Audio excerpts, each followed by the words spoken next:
নমস্কার বন্ধুরা, কাজল হেসেলে সবাইকে স্বাগত। তো বন্ধুরা দেখো, আজ আবারও নিয়ে চলে এলাম একটা ফুলকপির আমিষ রেসিপি। তো এটা করবো এই চিংড়ি মাছগুলো দিয়ে। দেখো এখানে 500 গ্রাম চিংড়ি আমি নেব। এখানে অনেকটাই চিংড়ি আছে। তো 500 গ্রাম এখান থেকে নিয়ে সুন্দর করে এগুলো বেছে ধুয়ে তারপরে রেডি করব। তো কাটাটা তোমাদের দেখালাম না। তো এই দেখো এখান থেকে 500 গ্রাম চিংড়ি মাছ নিয়েছি। নিয়ে এই দেখো এইভাবে কেটেছি। এটা মাথার কাছে একটা না ওদের একটা ময়লার একটা পোটলা মতো থাকে, ওইটা বের করে দিলেই হয়ে যাবে। আর খোসাগুলো খুব একটা ছাড়াইনি। তো নুন হলুদ মাখিয়ে রেখেছি। আর এইদিকে দেখো ফুলকপিগুলো এইভাবে কেটে নিয়েছি, আলুটাও কেটে নিয়েছি ডুমো ডুমো করে। তো এখানে ফুলকপিটা একটু ভাপিয়ে নেব। একটু ভাপিয়ে নিলে কী হবে, খেতে ভালো লাগবে। ফুলকপির যে আসল গন্ধটা সেটা পাওয়া যাবে। আর এইটাতে একটুখানি ভাপিয়ে নিলে কী হবে, একটু ধরো পোকামাকড় থাকলেও বেরিয়ে যাবে, আর বাজে গন্ধটাও থাকবে না। ফুলকপির যে আসল গন্ধ সেটা পাওয়া যাবে। তো দেখো জলটা যেই ফুটে উঠেছে আমি একটু নুন দিয়ে দিয়েছিলাম, তার মধ্যে ফুলকপিগুলো দিয়ে একটু নুন দিয়েছিলাম, ব্যাস হয়ে গেছে। একটু ফুটতে আরম্ভ করেছে অমনি আমি নামিয়ে দিলাম। একদম বেশি ফুটিয়ে সিদ্ধ করে দিলে খেতে ভালো লাগবে না। তো ওই জন্য একটু জাস্ট বাজে কোনো গন্ধটা কাটানোর জন্য, পোকামাকড় থাকে যদি ওর জন্যই আর কি করা। তো দেখো বন্ধুরা, এবার আমি চিংড়ি মাছটা ভেজে নিচ্ছি।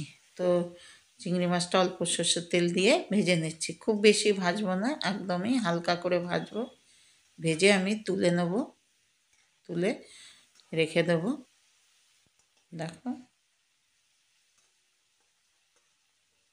বেশি ভাজলে ভালো লাগবে না, শক্ত হয়ে যাবে। আর চিংড়ি মাছগুলো একটু বড় বড়, তো একটু হালকা ভাজলেই হবে। যখন মশলা কষাবো তখন দিয়ে দিলেও সেদ্ধ হয়ে যাবে।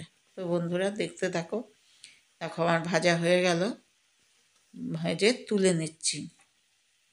একটা পাত্রে তুলে রাখছি। তো আবারও এর মধ্যে সর্ষের তেল দিয়ে দিলাম, দিয়ে এবার এর মধ্যে ফুলকপিটা ভেজে নেব। দেখো ফুলকপিটা ভেজে নিচ্ছি, এর মধ্যে একটু সামান্য নুন হলুদ দিয়ে ফুলকপিটা ভেজে নেব।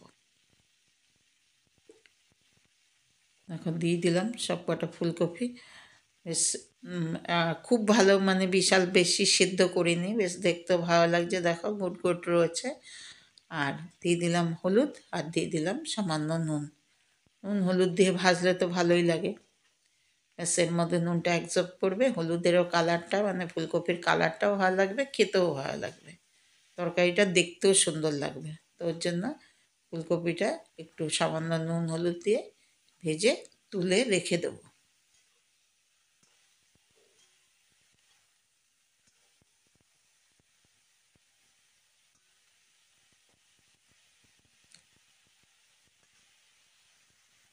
দেখো ভাজা হচ্ছে, মোটামুটি ভাজা হয়ে গেছে। একবার নাড়াচাড়া করে তারপরে তুলে নেব। ব্যাস যেটুকু তেল দিয়েছিলাম ওইটুকু তেল একদম টেনে গেছে, দিয়ে ভাজাও হয়ে গেছে আমার ফুলকপি। ব্যাস আবারও একটু সর্ষের তেল দিয়ে দিলাম, 2 টেবিল স্পুন সর্ষের তেল দিলাম। দিয়ে একটু ভালো মতো গরম হয়ে যাওয়ার পর এর মধ্যে 2টো শুকনো লঙ্কা, 2টো তেজপাতা আর সামান্য সাদা জিরে ফোড়ন দিয়ে দিলাম। ফোড়ন দিয়ে তারপরে এর মধ্যে দেখো আলুটা দিয়ে দিলাম। এখানে বেশ ডুমু ডুমু করে আলু কেটে নিয়েছি। আলুটাও হালকা ভেজে নেব, নুন হলুদ দিয়ে আগে প্রথমে ভেজে নেব ভালো করে। এখানে একটু বড় বড় করে কেটেছি, তো একটু ভালো করে ভাজলেই মানে তাড়াতাড়ি সেদ্ধ হবে আলুটা। দেখো জিরে তেজপাতা আর শুকনো লঙ্কা দিয়ে ফোড়ন দিয়ে আলুটা ভেজে নিচ্ছি। দেখো মোটামুটি লাল লাল করে ভাজা হয়ে গেছে, তাও একদিক বেশি ভালো ভাজা হয়েছে, আবার একদিক হয়নি, ওই জন্য একটু উল্টে পাল্টে দিচ্ছি।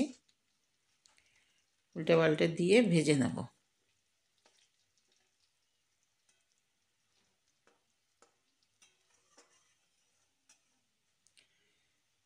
ব্যাস ভাজা হয়ে গেছে। এবার আমি এর মধ্যে দিয়ে দেবো হচ্ছে পেঁয়াজ বাটা। এটা একটা মিডিয়াম সাইজের পেঁয়াজ আমি বেটে রেখেছি মিক্সার গ্রাইন্ডারে, আর দিয়ে দিলাম সামান্য আদা বাটা।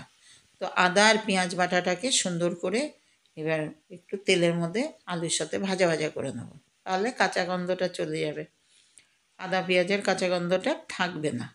তো একটু ভাজা ভাজা করার পর দেখো বেশ ভাজা ভাজা করে নিচ্ছি, তাহলে ভালো লাগবে খেতে, পেঁয়াজেরও কাঁচা গন্ধটা থাকবে না, তরকারিটা একটা আলাদা স্বাদ আসবে। তো দেখো ভাজা ভাজা হয়ে গেছে। এবার এখানে মাঝখানটা একটু জায়গা করে তেলটা দেখা যাচ্ছে ওর উপরে দিয়ে দিলাম 1 টিস্পুন লঙ্কা গুঁড়ো, 1 টিস্পুন ধনে গুঁড়ো, 1 টিস্পুন জিরে। আমার সব ঘরোয়া মশলা, যেটা সবসময় মোটামুটি আমি সব তরকারিতেই ইউজ করি, কিন্তু এইভাবে রান্না করলেও কিন্তু খেতে কিন্তু অনুষ্ঠান বাড়ির মতোই স্বাদ লাগবে। তো দেখো এবার মশলাটাও এর সাথে একটু ভাজা ভাজা করে নিচ্ছি, দেখো যাতে মশলারও কাঁচা গন্ধ না থাকে। ব্যাস ভাজা ভাজা করে নেওয়ার পর এখানে একটা টমেটো মিডিয়াম সাইজের একটু পেস্ট করে নিয়েছিলাম, সেইটাও দিয়ে দিলাম, দিয়ে ব্যাস এতেও কি জলটা দিতে হলো না, ওই পেস্টটা দিয়েতে একটু জল ছাড়লো, আর তো মশলাটা ভাজা ভাজা হয়ে কষানো হয়ে গেল, আর টমেটোরও কাঁচা গন্ধটা চলে গেল। তো দেখো দেখতে থাকো বন্ধুরা, এবার আমি আন্দাজ মতো দিয়ে দিলাম নুন। নুনটা দেওয়ার পর আরও একটু কষিয়ে নিলাম, নুনটার সাথে আলু মশলাটা কষিয়ে নেওয়ার পর তো দিয়ে এবার দিয়ে দেবো একটু সামান্য একটু জল দেবো, সামান্য অল্প জল দিলাম, একটু গরম জল দিয়েছি এটাতে, তো জল দিয়ে দিলাম, দিয়ে এবার জলটা দিয়ে একটু মশলাটা প্রথমে কষিয়ে নেবো ভালো করে। দেখো একটু নাড়াচাড়া করে দিয়ে কষিয়ে নিচ্ছি ভালো করে মশলাটাকে, একটু জল দিয়ে কষা। দেখো মোটামুটি কষানো হয়ে গেছে ভালোই, তেল ছেড়ে দিয়েছে। দিয়ে এর মধ্যে আবার একটু হলুদ দিলাম, আমি প্রথমে হলুদটা দেই না, পরেই দিই সবসময় হলুদটা, তো আবারও হলুদটা দিলাম,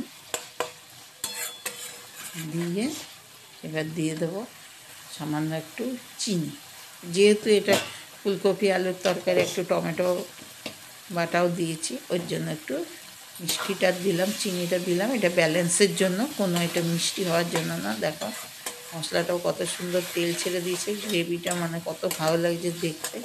তো দেখো এবার দিয়ে দেবো এর মধ্যে ফুলকপিটা, ফুলকপি চিংড়ি মাছ একসাথেই দিয়ে দেবো, ভেজে দুটোই তো ভাজা আছে, আর আমি একটু পাশে ওভেনে গরম জল বসিয়ে দিয়েছি, দিয়ে এর মধ্যে একটু গরম জলও দিয়ে দেবো।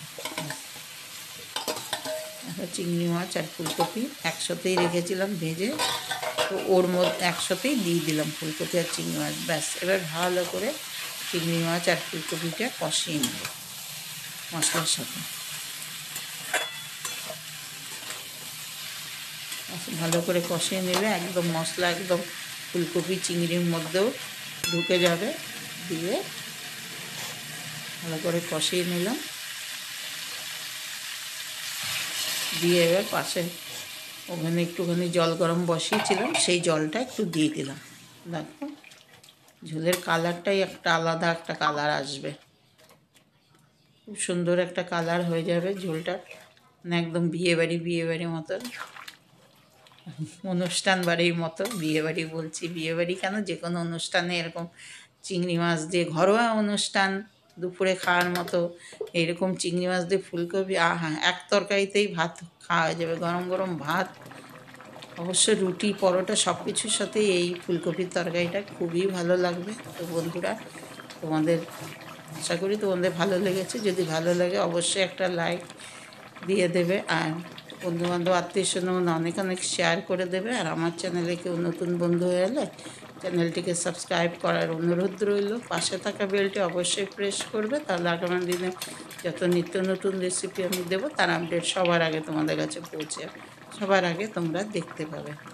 তো দেখো আমার ফুলকপি চিংড়ির তরকারিটা হয়ে এসছে, এবার একটু নামানোর সময় হয়ে গেছে, একটু গরম মশলা দিয়ে দিলাম, গুঁড়ো গরম মশলা, ব্যাস আর একটু নাড়াচাড়া করে দিলাম, একটু ঠান্ডা হলেই ঝোলটা আর একটু বসে যাবে, বেশ গামাখা হয়ে যাবে।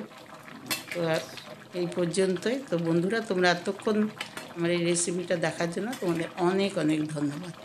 সকলে ভালো থাকবে, সুস্থ থাকবে। তো আজ এই পর্যন্তই, আবার আসবো অন্য কোনো রেসিপি নিয়ে, ততক্ষণের জন্য মানে সকলকে টাটা, বাই বাই।